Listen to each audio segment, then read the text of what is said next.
Hello, this is the Donald. Okay, so I might not be able to admit that I lost the election, but I can admit that you're listening to this dangerous podcast. I can now hand over to Jonny Maunders with the week what just happened. Thanks, Donald. My name is Jonny Maunders, and this is the week what just happened. Boris Johnson has been self-isolating after being contacted by NHS Test and Trace following a meeting with an MP who later tested positive for COVID-19. Boris said it all proved that Test and Trace was working. He's completely right. Them calling the Prime Minister is cause for a celebration. No wonder the tracing stats suggest they took the rest of the week off. Matt Hancock reassured us all that self-isolating wouldn't affect the amount of work Boris does. That makes sense. After all, it's a lot easier to do nothing at home. Meanwhile, the government standards advisor has resigned after Boris backed Priti Patel, despite the advisor concluding she had bullied civil servants, breaking the ministerial code.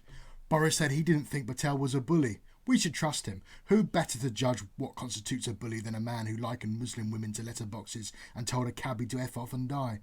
Of course Boris is right to back Patel. Independent inquiries are always biased. We should just let Boris be the ultimate arbiter of all accusations of wrongdoing. Perhaps we can do away with trials and juries. Boris can just keep a police report on his desk for 2 months and then decide if he thinks the suspect is a serial killer or not.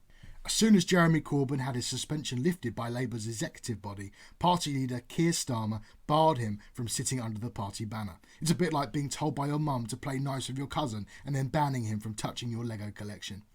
Starmer claimed that the ban was because Corbyn had undermined the EHRC report into anti-Semitism in Labour. The report also warned the party leadership against interfering in disciplinary matters and made clear that party members should be able to speak freely about the extent of anti-Semitism within the party. The fact Starmer has now interfered in disciplinary matters to persecute someone speaking freely about the extent of anti-Semitism within the party simply shows how committed he is to following the report. Just the bits he likes. The government has signalled that a public sector pay freeze will be announced in the Chancellor's upcoming spending review. Frontline NHS staff will likely be exempt, but teachers won't be.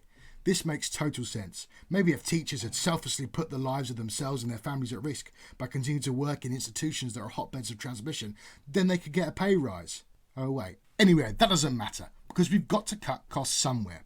If we give greedy teachers and social workers pay rises, how will we afford to give £21 million to mysterious consultants to secure £250 million deals with the real PPE experts, Miami jewellery designers?